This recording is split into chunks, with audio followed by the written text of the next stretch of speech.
So I want to welcome everybody to this session. My name is Adnan Malam Hassam, and I work with the Registrar's Office at the St. John's campus, and I will be the moderator for this session. So thank you very much for joining us for the School of Pharmacy session. If you have entered the wrong room and would like to hop out to attend another session, that is perfectly fine. We have placed a link in the chat, or even you can request it to the virtual open house landing page so that you can click through there and enter the right room if there's another session that might interest you. But if this is the session that you want to be, so welcome again. And I would like to begin this session by introducing you to the representatives from the School of Pharmacy who are here to answer all of your questions about their undergraduate program. We also have two students with us today who are currently studying in the Doctor of Pharmacy program. So folks, I'll leave the floor to you. You can introduce yourselves, your role within the faculty, and the students can introduce themselves and which year they are in the program. Who would like to go first? You go ahead, Carrie. Hi, everybody. My name is Carrie Park. I work with admissions and recruiting. Just like to welcome everybody tonight and look forward to any questions you might have. Welcome. Jerona, you go ahead. Certainly. Thank you. Welcome, everybody. My name is Jerona McGraw, and I'm relatively new to the School of Pharmacy. I'm an administrator. I'm a manager of the academic program, so I work closely with students and on the recruitment side and the admissions side of things. And then once they're in the program, just organizing schedules and that kind of thing. So thank you all for attending this evening. And Wuji and Emily, you guys can go next. I'll go first. You go. Hi, I'm Wuji, and I'm currently a third year in the program, and I still have 2 more years until I graduate. Hi, everyone. My name's Emily. I'm also in my third year of the program and also have 2 more years till graduation. Excellent. And my name is Terry Ginge, and I'm a faculty member at the School of Pharmacy. I'm a pharmacist, and I do teach in the pharmacy program in pharmacy practice, and I work, I guess, as a clinic pharmacist at the School of Pharmacy's Medication Therapy Services Clinic. I'll probably mention that a bit later. And I am chair of the recruitment, and I love promoting pharmacy and our program to students like you. And I'm going to start off, I guess, with the presentation, and I'm going to just kind of talk a little bit about pharmacy as a profession, and then I'm going to turn it over to the students to kind of give their perspective. And following that, Mr. Park will talk a little bit about our admissions process. So we'll jump right in, and our first slide here kind of, I guess, is a highlight for a career in pharmacy. Pharmacists are in demand right now. When you graduate, you'll definitely get a job. So, you know, that is one of our highlights. But I'd like to start the presentation off with kind of asking the students in the audience, what do you think a pharmacist does? And if you want to use the chat, if you want to talk verbally, I think you can. I'm not sure, but we'll see how it goes. Anyone know what a pharmacist does? Or what do you think a pharmacist does? Some of the roles. Okay, so questions in the chat. Okay. Yes, I have just indicated that if they have questions, they can send it through the chat. Okay. So throughout the session also, if there are more students who come, I will let them know that they can communicate via the chat. Okay. I know it's hard on a screen, so we can certainly move on, but I'll give you an opportunity if someone would like to kind of, I guess, say something in the chat to get us going here.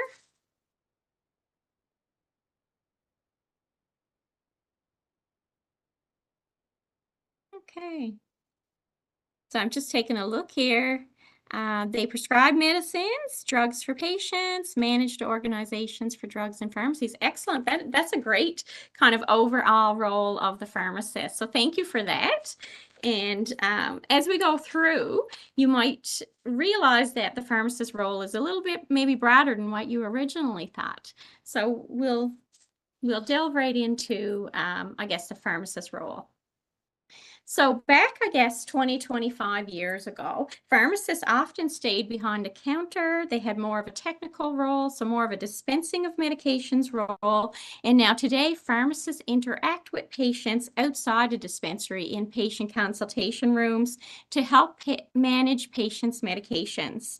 They have more of, I guess, they interact more with patients and other healthcare professionals and less of a technical role, which today we have regulated pharmacy technicians and assistants that are responsible for more of the technical duties and the dispensing.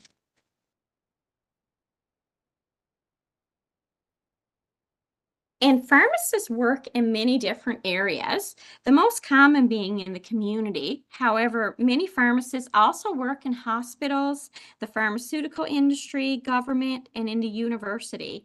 So whether you have an interest in, I guess, direct patient care or working alongside a team of healthcare professionals or conducting research, there's lots of career opportunities in pharmacy for you. And I guess this evening I'm going to focus a bit more on the community pharmacist role, since I guess most of our graduates do go into pharmacy practice. So I'm going to highlight some of the roles. And one of you mentioned in the chat that you talked about pharmacists prescribing. So pharmacists can prescribe for minor ailments. So there's about 29 different minor ailments that pharmacists have the authority to prescribe for. They can also right now prescribe for urinary tract infections, hormonal contraception, smoking cessation, vaccinations. So lots of different, I guess, prescriptive authority that they have. They can adapt prescriptions, they can extend prescriptions, and provide like an interim supply for a patient. So I'm not going to get into all the details of that, but they do have some authority to prescribe medications. And as you can see on the slide here, there's lots of roles. So pharmacists, you're probably aware, you may be, that pharmacists can administer injections. So you can go to your local pharmacy to get your flu shot and your COVID shot, among many other injections or vaccinations. Some people have an interest in business, or they're very entrepreneurial. So some of you may want to own a pharmacy or manage a pharmacy, or, you know, have or offer services that you want as a pharmacist. So that is definitely an opportunity if you do a degree in pharmacy, is to own and manage a pharmacy. And there's some other roles here on the slide, patient counseling. So they do manage medications. So sometimes pharmacists would sit down and talk to patients about their medications and identify any problems they may be having with their medications and help to manage that as well, and make recommendations to other healthcare professionals. So as we mentioned earlier, what you do depends on where you work. And pharmacists work everywhere. So probably many places you did not realize. When I was in your shoes back a long time ago, I just thought a pharmacist worked in a community pharmacy like Shoppers Drug Mart or an independent pharmacy, and, you know, they counted pills. So it didn't seem too appealing for me at the time. I didn't even consider pharmacy as a career option when I was back in high school. But that certainly changed as I learned about the role and the profession of pharmacy. So there are endless possibilities, as you can see here on the slide. So you'll definitely never get bored with a career in pharmacy.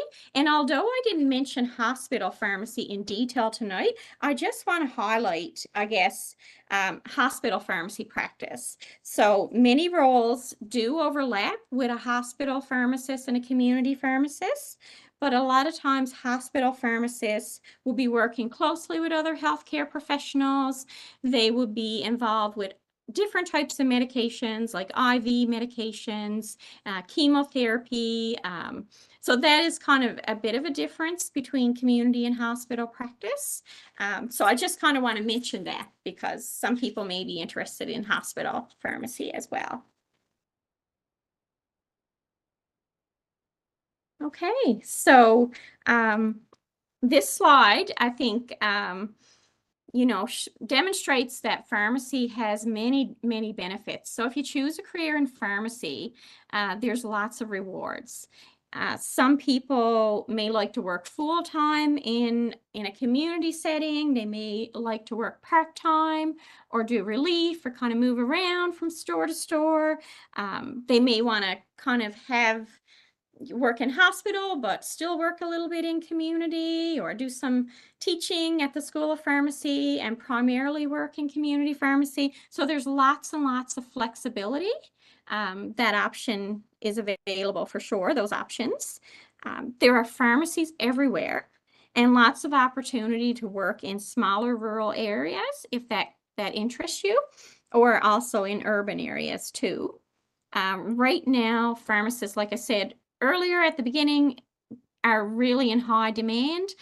When I graduated way back in 2004, I remember that, owners of pharmacies and different chain pharmacies, people were asking me to, come work with us. We'll offer you a signing bonus. So I'm assuming right now that there's lots of incentives being offered to our new graduates.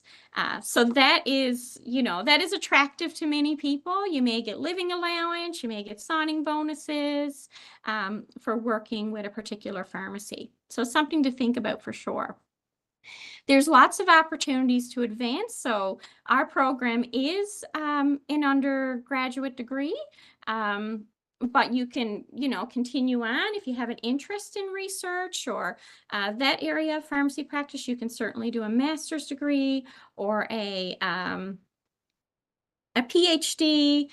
If you really like a certain area of pharmacy practice, like you really like, diabetes and helping patients manage their diabetes, you can certainly do certificate programs and advance that way. You may start off as a relief or a staff pharmacist, but you may move up to be a pharmacist in charge or a pharmacy manager or even a pharmacy owner. So lots of opportunities to advance.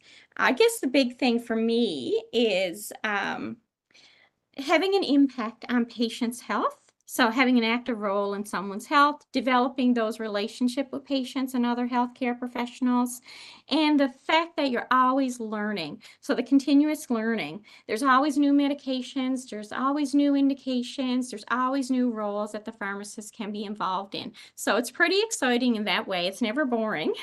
And one thing about pharmacists is that a lot of patients trust and look up to their pharmacists. So they have ranked really high on different surveys with respect to trust and respect. So that's a nice feeling that, the general public out there has a lot of trust and respect for pharmacists. So our program is a 5-year entry to practice Doctor of Pharmacy, PharmD, we call it PharmD, so PharmD program. It includes a combination of coursework, lab instructions, and experiential learning. And what I mean by experiential learning is throughout the program, students go out into different, work placements.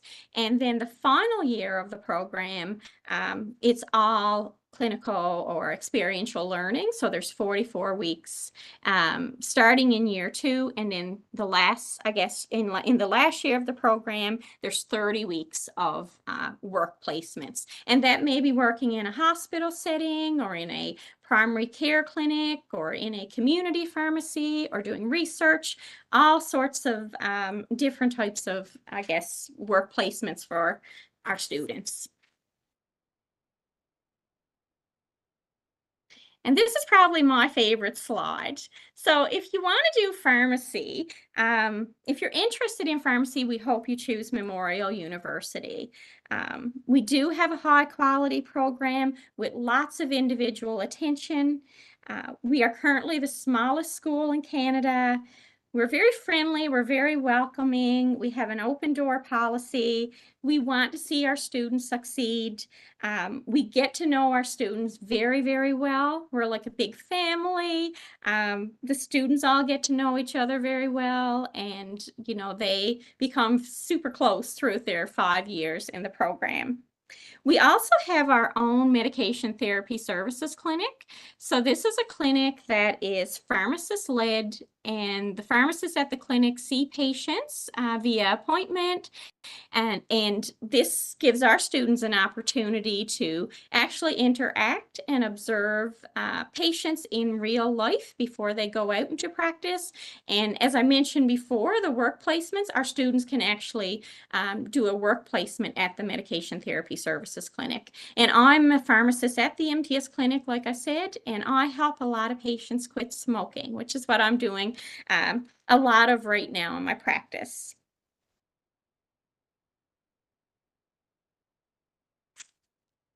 So now I'm going to turn it over to Wooji and Emily, and they can kind of talk a little bit about what it's like to be a pharmacy student in our program.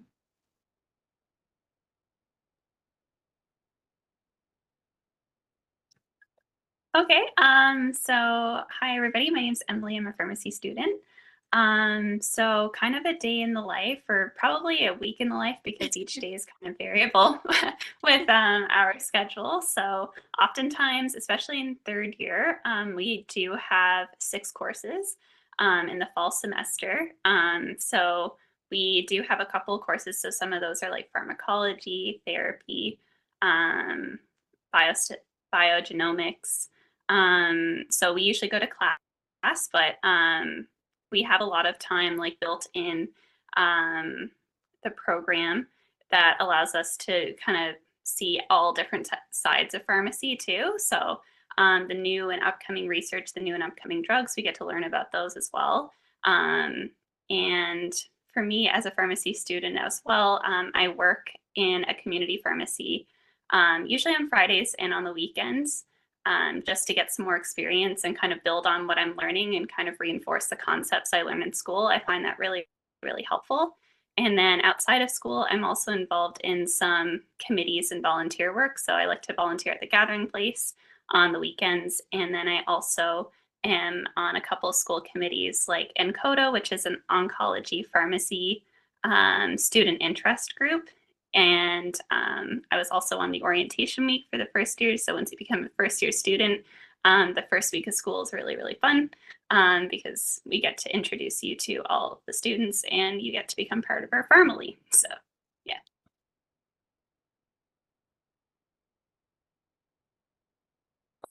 I'm also in the same class as Emily, so she basically explained everything I do as well.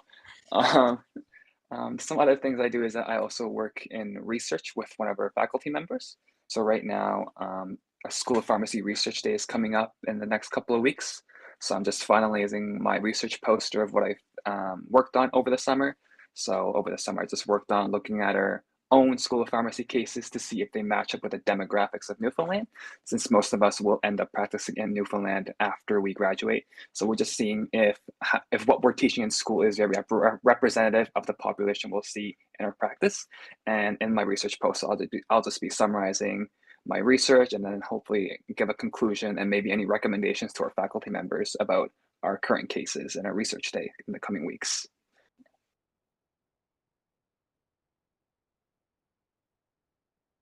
So I kind of put this slide in here, and I usually speak to it, but you guys are probably better than me, and you don't have to go through all of it, but if you want to mention about all of the stuff you're involved in besides the books and studying and work.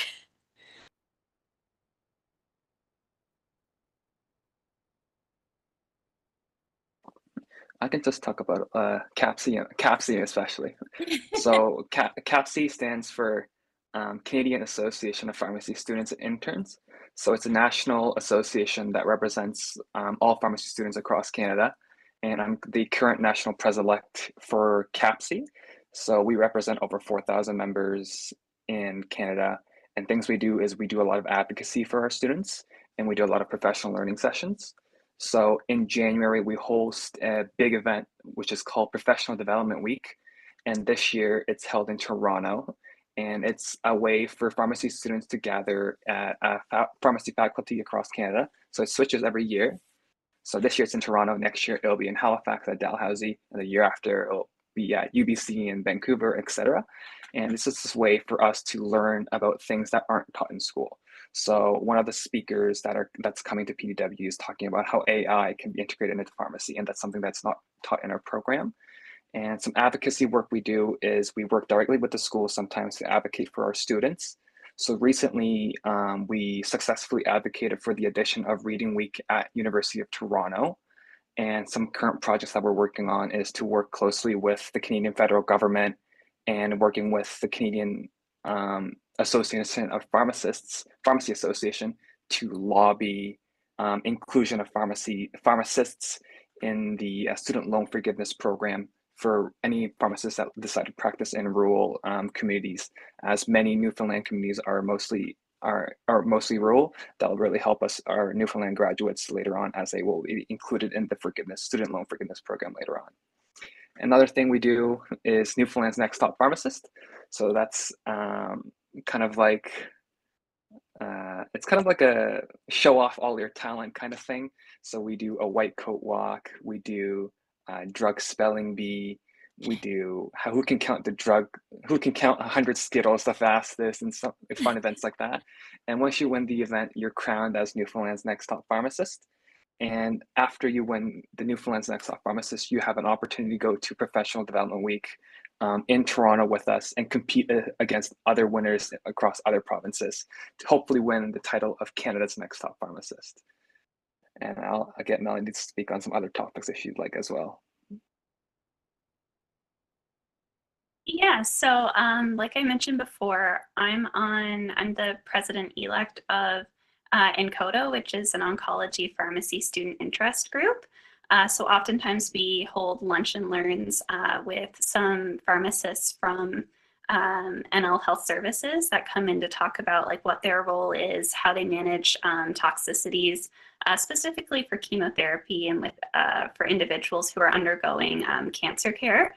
And recently I was able to go to a conference in Orlando. So each year they hold a conference in Orlando, and they kind of introduce all of the new and upcoming research in cancer care. And it's not just pharmacists, like there are other medical professionals too. So you get a really cool overview of what's up and coming in oncology pharmacy and oncology in general. And you also get to network and meet industry professionals as well. The other things that we do as part of NCODA is we raise money for the Dr. H. Bliss Murphy Cancer Care Clinic here. So that's our local care center in the health sciences. And for cancer care in Newfoundland, this year we started to fundraise money for the Polka Dot Trot. And we usually do a couple of other fundraisers as well that we love to get our students involved in, whether that be like spin classes or we also did like a trivia night as well. So we try to have like a couple events every semester just for students as well. Our students are really busy with schoolwork, but lots of other stuff that they do outside of the books. So as you can see here. So now we're going to switch gears, and Mr. Park is going to kind of work you through the admissions process. So Mr. Park, you're up. Thank you very much, Fuji, Emily, Dr. Gensch. I'm going to shift gears a little tiny bit. Dr. Gensch focused mostly on what happens once you're into pharmacy and where you go, what you do. I'll sort of look at how you would actually get accepted into pharmacy if you are interested in the field. I guess first thing I'll point out, I understand my audience is primarily high school students, so I'll be looking at it from that perspective. If there are any university students here, certainly jump in if you have questions later. We can address questions from both the high school students and university students. First things first, the program is not a direct entry program from high school. That means we have certain requirements that you would need to complete, usually during the first year of university. 10 university prerequisite courses are required. I'll speak about those in a slide in a few moments. Most students complete those in the first year, it's not absolutely necessary that they do it that way. You could take a year or two.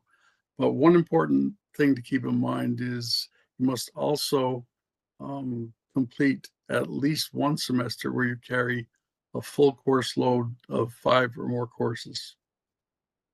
In addition to that, once you've completed the prerequisites, if you decide that you want to apply, you would also need to complete a CASPER test, a CASPER assessment. That's an online evaluation that's conducted by a group outside the School of Pharmacy, and we do use that as part of our admissions process. In addition to that, once you apply, you've completed the prerequisites, you've completed CASPER. If you were invited to an interview, you would certainly want to prepare for the admission interview. Our interview is a behavioral interview. I can address that with more detail if you wish later. Our interviews used to be, for a long time, person-to-person, in-person, face-to-face interviews. Because of COVID, of course, that's changed a little. But I can tell students that going forward for the next year and possibly the future, it's quite likely that interviews will take place remotely by either a Zoom or WebEx platform. I'll offer opportunity for questions at the end as well. On to the next slide. This slide represents the 10 prerequisite courses that you would need to complete. So it's mostly science driven if you look carefully. You've got biology, chemistry, math, and physics. There's one or two things that you really need to be careful of. Certainly with the math, you need to make sure that you complete the proper math at high school level if your intent is to apply after 1 year of university. We do have students who come in and who aren't qualified or able to do math 1,000 in the first semester.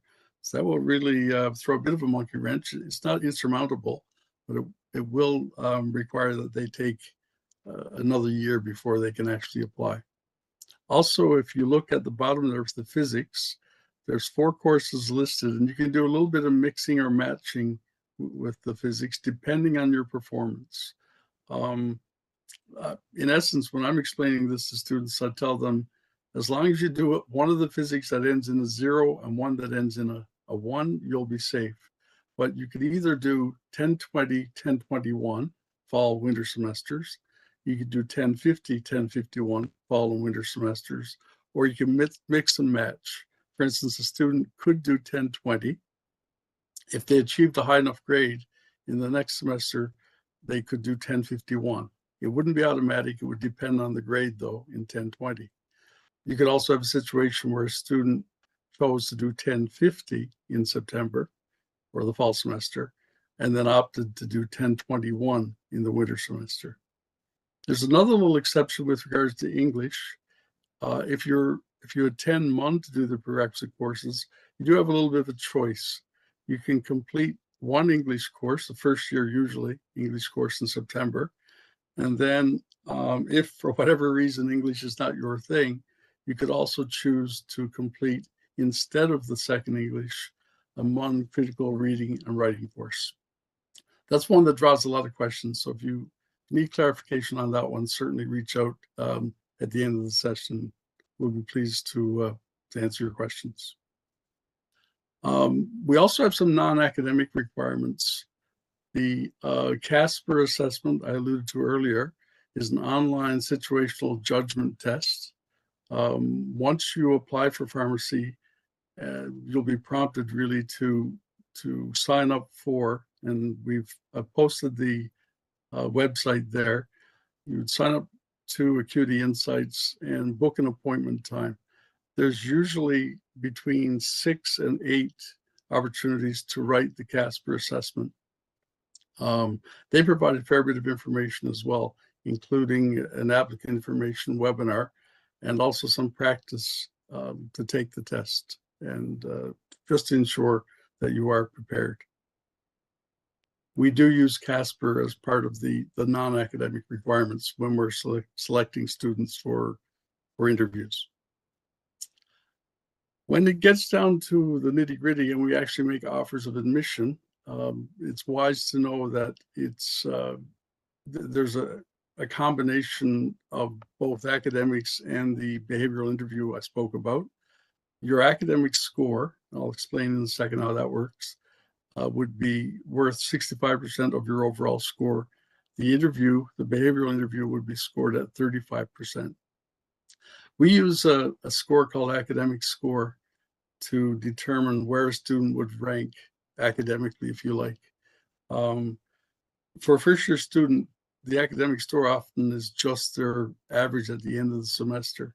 If you end up going into the second, third, fourth year before you apply, there's a little calculation that we do. It's very simple. Academic score comes from two other averages, if you like. So we would take the average of the 10 prerequisite courses. So let's say that's 80 on the nose. Your 10 prerequisites, when I do an average, works out to be exactly 80. Then I look at the 20 most recent courses you've completed. It may not be 20. If you're a second-year student, you might only have 18. But we would count up to 20 of the most recent courses you completed. Let's say that that average, when I look at it, works out to be 84. Once I've got those two numbers, we combine those two averages and take a simple average. So 80 plus 84 divided by 2 will give me an overall average of 82. Wouldn't it be embarrassing if I made a mistake there? Once we've got that academic score, we rank the applicants from highest to lowest, and then use those numbers when we make selections for the interview pool. Looking at exactly who we admit or how many we admit, our program is relatively small. Dr. Genge alluded to that earlier. It's a great program in that regard because within a week or two, you'll get to know virtually everybody in your class. And I can guarantee you by the end of the term, you'll know people quite well. It's also great for faculty and staff. I find that I get to know, I'm sure Dr. Genge and Ms. McGraw will agree, both faculty and staff units all get to know the students fairly quickly. We take 40 students into our program.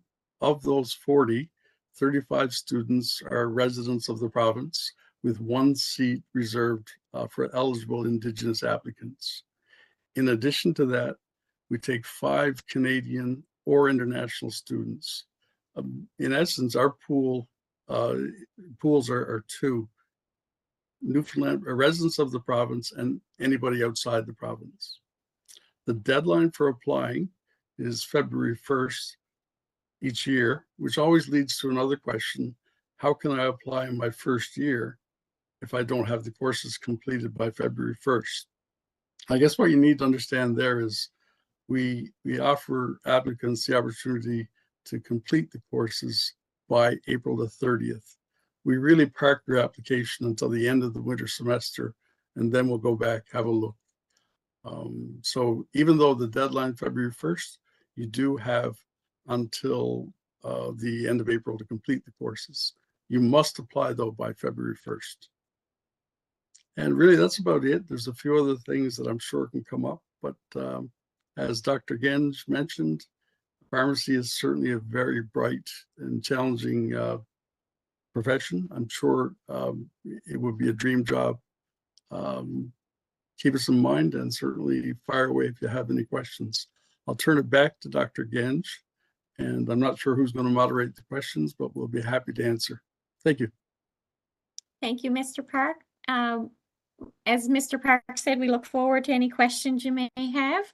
We tried to cover, I guess, a lot of different areas, but certainly anything you have questions about or are interested in. The students are here as well, and I know from past experience that they're definitely a highlight for the questions. Yeah, perfect. Sure. We will give our attendee. Kerry, you go ahead. I'm sorry to interrupt. I should point out that our social media links are there on the bottom of the last slide. If you do have questions that aren't addressed tonight, you can certainly address them to farmadmissions@mun.ca. That mailbox is cleared daily. So if you do have a question that you think of after the session, fire them off to farmadmissions@mun.ca, and we can certainly address them there. Thank you for the very thorough presentation. So what we'll do now is we'll give some time to our audience to submit their questions, but in the meantime, we did have participants who pre-submitted their questions, so I can go through them first. The first few questions, I'll ask them to Kerry and Jerona, and then I'll ask them to the students after that. So what kind of courses can high school students take to best prepare themselves before entering Memorial University? Who's fielding the question, Jerona or me? Whoever wants I to take it. think you're better qualified at this point, Carrie. So- Thanks, Jerona. Well, given that our program is so science-driven, certainly the 10 prereqs, I would encourage students, if at all possible, to certainly complete the sciences, physics, chemistry, biology. I understand that depending on where your high school is located, you may not necessarily have the ability to do all three. And I'm always a little reluctant to get into the game of this one is better than the other one. But I've been told, I may be mistaken, that it's easier to pick up biology at first year than it is to pick up chemistry or physics. So I guess if given the choice, you certainly should consider doing physics, chemistry at the high school level. And then, if possible, biology as well. If not possible, if you do have to make the choice, chemistry, physics, and then pick up biology in first year's university. I spoke earlier about the math. That's really important. I've seen students, in fact, at our last presentation to first year MUN students, we had one such example where a student during the fall semester is doing Math 1090. Math 1090 is a prerequisite that moves you into Math 1000. And I'm sorry to be throwing numbers around, but for our program, we require Math 1000, Math 1001, and they can only be done in successive semesters, say, for instance, the fall and winter semesters. If you're doing 1090, that's going to mean you won't have met the math prerequisites by April 30th. So I guess my tip is make sure you do the right math and ensure you do as many of the sciences as you can. Yeah, perfect. And a great follow-up question that was submitted that synergizes really well to what you were speaking about, Kerry, is a student asks how early they can get in touch with an academic advisor within the School of Pharmacy so that they can start planning out their courses. Oh, anytime at all. I certainly welcome inquiries from high school students. They don't need to wait until first year university. In fact, I usually get several from high school students who are planning. It would be really good, in fact, if they chose to check in grade 11 when they're picking their grade 12 courses. Sometimes it's a little too late when they're midway through grade 12 or level 3. They've selected the wrong math course, and that sadly is going to mean it will put them a full year behind. So yeah, as early as possible if they're interested in the profession. Right. The other question might be more so for Kerry or Jerona. Sorry, Terry or Jerona. So what do you hope your students experience to be in their first year? And usually because the schedule is so different from high school to university, what can they expect in terms of class and like what kind of hours do they have to be in school? Okay, this is actually a good one for the students, but I'll say a little bit, and, Yeah. and Emily and Wuji, if you want to kind of comment on it. I think, the pharmacy program is really challenging. It's, students have to take a high course load. So that's something important that we kind of advocate students. We want students to demonstrate a high course load in their first year of university, just so that, some of our students are taking 6 courses in a semester. Their days are busy. They're filled with classes and labs, and the pace is pretty quick. And, so we always kind of advocate to students in preparation, I guess, for pharmacy or in any health profession really, is, you know, preparing, prioritizing time management, those sorts of things for that transition into the pharmacy program. Wooji, I don't know, and Emily, if you guys want to comment on that, because you're living the experience right now, I guess, of transitioning into pharmacy school and what it's like day to day.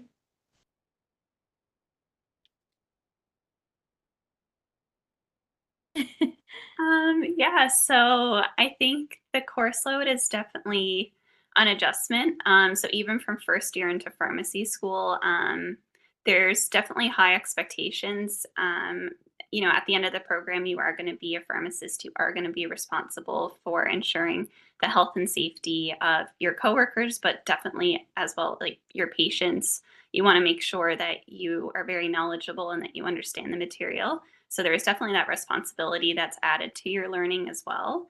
I think one thing that I really appreciate that I will say is two things. Is one, the class size where they're so small. We're very close as a class. So if you know, like if I didn't understand a concept, I could go to Bougie and you know he'd probably be able to help me with a couple of like questions that I had, or if I missed something or didn't understand something in a lecture, I'd feel comfortable going to any one of my classmates and asking for help. And the second thing is that the profs are really nice. They're available outside of class time sometimes without even asking for an appointment. You can just drop by their office and they're really happy to help. They really want you to do well. They want you to enjoy the program. They want you to understand everything you're learning, because that's going to make you the best practitioner possible. So while it is a very busy course load, I think especially in first year, you develop a lot of skills in terms of time management. But what I also want to push to is making sure that you take care of yourself. So just taking time to do things that are good for your mental health, physical health, because that'll hopefully help curb some burnout that you can definitely experience at times if you aren't taking care of yourself throughout the program. So definitely prioritize you as well. But it is possible, and it's a great program. Superb, great answer. We do have a student in the chat who said that he or she lives in Alberta and they studied 3 years of pharmacy in Jordan, so a foreign country. And the student is asking whether they can transfer their credits to Memorial University. Can any of you advise a little bit on the transfer process? I think actually you may be the best person on that one. Yeah, sure. I'll take that. So actually, what happens is if you want to submit an application to Memorial University as a transfer student, you will apply to the PharmD program, and you know, if after that you meet the admission requirements, we will proceed through a transfer credit evaluation, which means that our transfer credit team will reach out to you asking for course outlines. You will need to have your university or college submit it to us, to the registrar's office. And once we have all of those evaluated, you will receive an email as to how many credits can be transferred or not. All right. The other question, anything you want to add actually, Kerry, or did I? That was a really good answer, actually. The mere fact that, the mere fact that they're from a university outside of Newfoundland or certainly outside the country certainly shouldn't prevent them from applying. We welcome applications from international students, from other domestic students, within Canada. And yeah, the process is very simple. We just refer it to the Office of the Registrar once we see that they meet all the requirements for being considered for admission. But then Adnan would just do a transfer credit evaluation and advise the student whether or not they meet the prerequisite requirements. Good answer. Thank you. Perfect. We have 2 more questions, so I'm going to try to squeeze that in the 5 extra minutes that we have. Emily and Wooji, I noticed in your presentation and while you were talking that you were so involved, like throughout 1 week, you, aside from school, you do volunteering, you work, and there are other extracurricular activities that you do throughout the program. And it can sometimes be overwhelming, especially for new students coming from high school, to manage their time. Do you have any tips that you can share with future pharmacy students? I'll take this one. Google Calendar is like my best friend, because without my calendar, I wouldn't know what meetings I have every day, what time I have those meetings, and it really keeps a track of like my day-to-day activities, including like my assignments, any exams we have coming up, any meetings with external partners I have through my association or anything like that. So Google Calendar, or like any really calendar app, reminder app, is really helpful to like keep your day organized, and just to keep like a work-life balance to like kind of thing. Is I always try to take at least 1 day a week of doing nothing, just to like reset, have a day for myself, because I can't be going at working at school, studying, doing all my extracurriculars 7 days a week, full like the whole semester. I will burn out way too fast if I do that. So I will try to like always have at least 1 day in a week where I will try to take some time for myself. It's not always possible if we have a lot of exams coming up, but I always try to have at least 1 or 2 days a week. I try to have a day off for myself and try to go out with my friends, or even just have a relaxing day, just in bed, just have an early sleep or something like that. If it's okay, I'd just like to jump in as well, just to build on what Wuji was saying. Obviously, I'm not a student, but what I found very helpful over the years, and what I recommend to my students is, when you have 5 courses and all, other part-time jobs and that kind of thing, is to kind of do what Wuji talked a little bit about. Like at the start of the semester, take your course outlines and do up, like write all the deadlines in that you have. Then you can really get a picture for when your busy times are going to be, and you can map out a plan to take care of yourself through that. So I think that's very useful. I think as a strategy for new students to university environments. Great set of tips for new students. I'm sure a lot of them maybe don't actively use Google Calendars or don't read the course outlines too much at the beginning, but this can definitely give them a head start. And we'll try one more question here, mostly for the students. Do you have any advice for students who are coming to Newfoundland or to Canada for the very first time? Bring a winter jacket. That's really good. I'm from out of province, so I'm not used to the Newfoundland weather, and boy, you need a really good winter jacket for this weather. So what did you find? What did you find different? Was there any surprises when you first came here? It was very windy, very rainy, and it was in New Brunswick, it's a more dry kind of cold, so you don't really feel it in your bones. But in Newfoundland, it's a wet type of cold, so you really just feel the coldness in your bones. So like you really have to dress for the weather in Newfoundland, and that's my best advice for anyone that's coming from out of province. In fairness, though, Wuji, it's mostly this end of the island of the province that's the wet and cold. Central and Labrador have much more the dry cold like you have in New Brunswick. But yeah, since our main campus, our campus is located in St. John's, you have to be prepared for the weather. Yeah. And coming from New Brunswick, what do you like here in Newfoundland, specifically in St. John's? I The I really school, like the friends. I really like my friends, that's for sure. Our little back table that we have in our lecture theater, that's a really good friend group that I made from here. And I really like the food culture here because it's very different. Newfoundland food culture, it's a lot better than what I have back in New Brunswick and St. John. So I really like that as well. And there's a lot of work like walking, like nature trails here as well.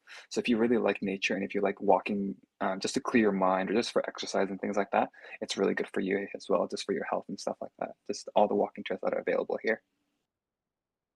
And Emily, I'm not sure if you are from Newfoundland or you came from a different province, but do you have any tips for students who might be coming here for the first time? Yeah, so I'm actually originally from St. John's, so I can kind of from the local perspective, I would recommend that you try to, like Bougie said, take advantage of the hiking and the different coastline trails. So I really like hiking on the East Coast Trail. So it'll take you like right around our coastlines, which is really, really pretty. Um, One thing, yeah, I would definitely agree with him. Definitely need a really warm coat and jacket. But I think too, taking advantage of the music scene here. So usually in the Arts and Culture Center, we do have a Newfoundland Symphony Orchestra. So I really enjoy music.